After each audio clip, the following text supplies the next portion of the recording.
और अपने वकला जनाब सदात आज़क साहब का, पंजोता साहब का और इंतज़ार साहब का कि आज हमें बहुत बड़ा रिलीफ मिला है। और जब सुबह मैं 7 बजे कचहरी की तरफ आ रहा था, इधर फिर मैंने अपनी आंखों से खुद देखा कि सिंध पुलिस की गाड़ियाँ बख्तरबंद गाड़ी के साथ अडयाला जेल की तरफ जा रही थी।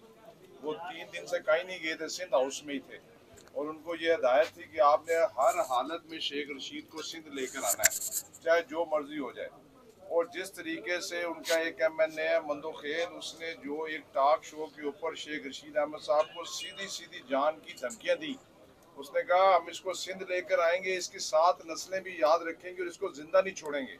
वो भी दरख्वास्त इंशाल्लाह ताला हम अपने वकला के जरिए दे रहे हैं कि ये देखें कि बराह रास्त इन्होंने प्लानिंग की थी कि जब शेख रशीद अहमद साहब सिंध पहुंचेंगे, इन्होंने अपने कारकुनों के जरिए शेख रशीद अहमद साहब पर वहाँ पर हमलावर होना था। थाने इनके अपने हैं, सिंध हुकूमत इनकी अपनी है। बहरहाल हमें वहाँ से रिलीफ मिला। सुबह 4 बजे शेख रशीद अहमद साहब को जगा के कहा कि आप अपनी तैयारी रखें, आपको किसी वक्त भी सिंध ले जाया जा सकता है। और वो सुबह से तैयार बैठे। ये बात दुरुस्त है कि जिस रात उनको लेके गई, ये बात मैं करना नहीं चाहता था कि अस्पताल के में वो 102 103 टेम्परेचर था। अल्लाह ताला उनको सेहत दे, मेडिसिन मिल रही है कि नहीं मिल रही। और आज के दिन तक अभी तक उन्हें घर का खाना नहीं प्रोवाइड किया गया। ना सुबह का नाश्ता हम लेके गए वो दिया, ना दोपहर का खाना दिया है, ना कोई कुछ नहीं पता कि अंदर उनके साथ क्या हो रहा है क्या नहीं हो रहा।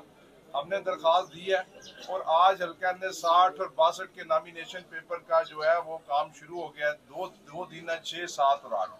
कानूनी तौर पर ये मेरा हक है कि मुझे इजाज़त दी जाए। मैंने शेख रशीद अहमद साहब के नॉमिनेशन पेपर पे उनके साइन भी लेने हैं, उनके क्योंकि डॉक्यूमेंट जो सारे साइन करवाने, इसमें ज़री सी जेर ज़बर आगे पीछे हो जाए तो इसमें एतराज़ लग जाता है।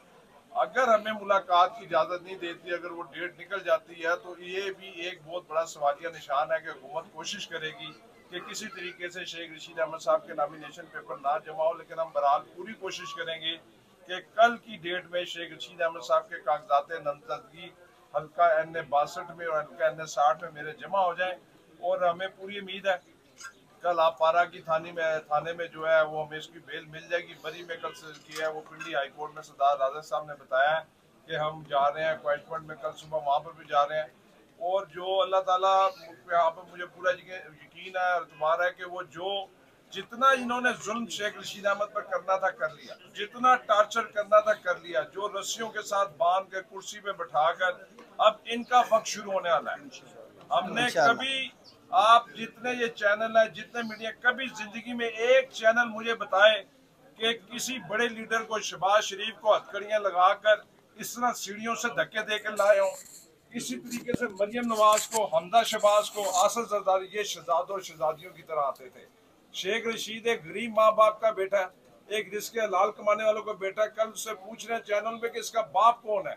उसका बाप रिस्के हलाल कमाने वाला था।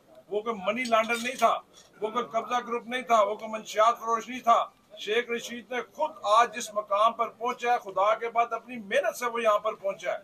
और अल्लाह ताला इंशाल्लाह ताला उसको सरखरू करेगा। और एक ही सवाल है कि बताओ कि हम इमरान खान को नैल करने जा रहे हैं, तुम क्या करोगे? और उसका एक ही जवाब है। उसको जितनी दफा कोर्ट में उनको पेश किया गया, उन्होंने कहा कि मैं खून के आखिरी कतरे तक इमरान खान के साथ खड़ा हूँ और इंशाअल्लाह ताला सीसा पलाई हुई द्वार की तरह इमरान खान के साथ कंधे के साथ कंधा मिला के उसके साथ चलेंगे। और इस ज़िमनी इलेक्शन में मैं दावत देना चाहता हूँ आसफ जरदारी को, बिलावल भट्टो को, शहबाज शरीफ को, राना सनाउल्लाह को कि आए और हल्का NA 62 और 60 में शेख रशीद अहमद के मुकाबले में इलेक्शन लड़ें। दूध का दूध और पानी का पानी हो जाएगा।